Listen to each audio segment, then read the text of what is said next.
Une bande de colons n'est pas une insulte, du point de vue de mon intention. En intitulant mon livre ainsi, j'ai voulu, d'abord m'intéresser à, disons, un objet démographique et descriptif nous concernant, à savoir que le Canada, du point de vue de sa population, peut se présenter comme une bande géographique longeant la frontière américaine, puis le Saint-Laurent, constituée de ce que nous sommes historiquement, c'est-à-dire des colons. Donc le Canada, comme d'un point de vue démographique, c'est comme un Chili à l'horizontale, qui se présente comme une série de communautés comme ça longeant une frontière. Euh, Ma surprise en travaillant sur cette question-là, c'est de voir que les colons que nous sommes euh, se trouvent à fort mal prendre conscience de leur statut. En- euh, être Le mot colon est celui qui nous définit le mieux, et dans notre historiographie, c'est un de ceux qui est le moins défini, le moins bien défini. Être colon, c'est être ni colonisateur, ni colonisé, être entre les deux. Et cette position-là, on ne l'a pas pensée dans l'histoire. On s'est toujours vu d'un côté ou de l'autre, surtout dans le mouvement indépendantiste québécois dans les années 1960-70, où très rapidement, cette dichotomie colonisateur-colonisé est apparue dans le discours pour penser un rapport historique entre francophones et anglophones. C'était procédé ainsi en empruntant des catégories au mouvement anticolonialiste, là, notamment à la pensée d'Albert Memmi, plaquer sur notre réalité des termes, des notions, des concepts qui n'étaient pas tout à fait adaptés. Euh, Pourquoi? Parce que déjà, en pensant strictement en termes de colonisateurs et colonisés, dans ce tandem-là, on ne se voit pas nous-mêmes et on ne voit pas les peuples d'origine. On se place à la position historique des peuples d'origine et on place dans la catégorie des colonisateurs à peu près tout anglophone, dans des formalisations très opaques et grossières des choses. Or, si on reprend la nomenclature des classes sociales en fonction de ce qui nous représente le mieux, on comprend que ceux qu'on présente comme étant de la classe moyenne aujourd'hui sont plutôt historiquement, dans notre contexte canadien, des colons.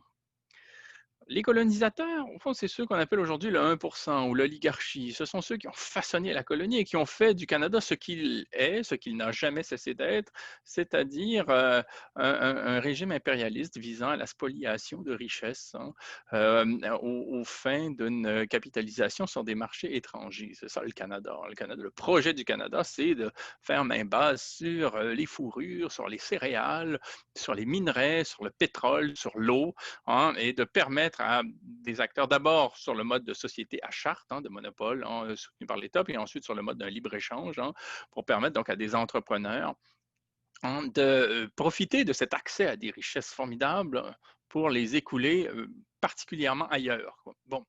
Et ces bénéficiaires de l'aventure coloniale sont les colonisateurs qui ont non seulement profité de la colonie, mais qui l'ont façonnée, qui ont élaboré le dessin colonial.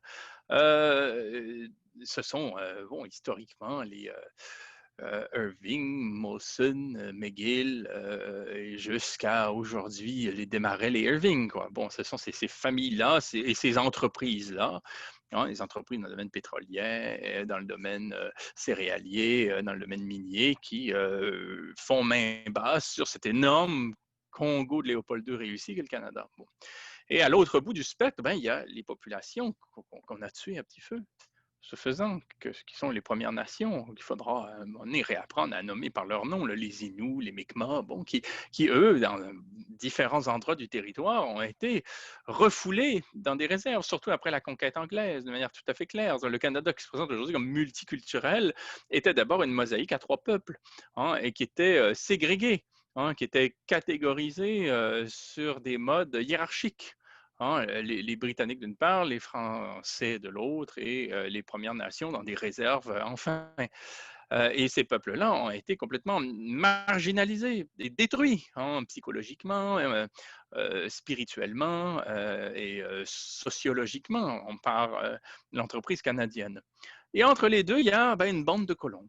Une bande de colons, c'est-à-dire des gens qui se répartissent sur le territoire en tant que petites mains de l'aventure coloniale, en tant que subalternes, en tant qu'exécutants, cherchant un maigre profit, une pitance, un petit avantage, une façon de survivre, souvent en étant contraints, hein, ce n'est pas un choix pour les descendants, hein, mais c'est un statut néanmoins qui est bel et bien le nôtre, hein, en étant en quelque sorte euh, au fond, contraint de négocier des petits avantages sur un territoire très, très vaste en tant qu'on s'y sent strictement comme administré. Hein, nous y sommes administrés.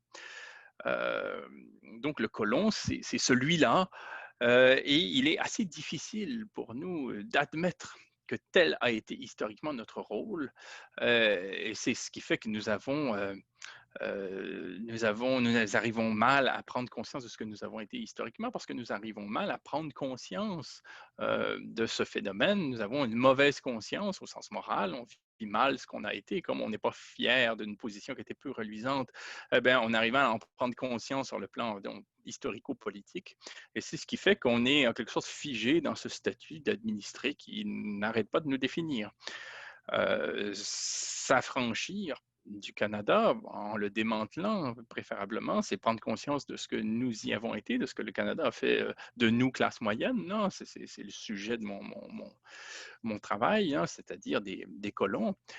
Comprendre effectivement que ce n'est pas une position aussi enviable, glorieuse, digne et stimulante que celle de citoyens ou d'acteurs, en tout cas démocrates, hein, d'entités politiques nous représentant, nous reflétant où que nous soyons et qui que nous soyons sur un territoire.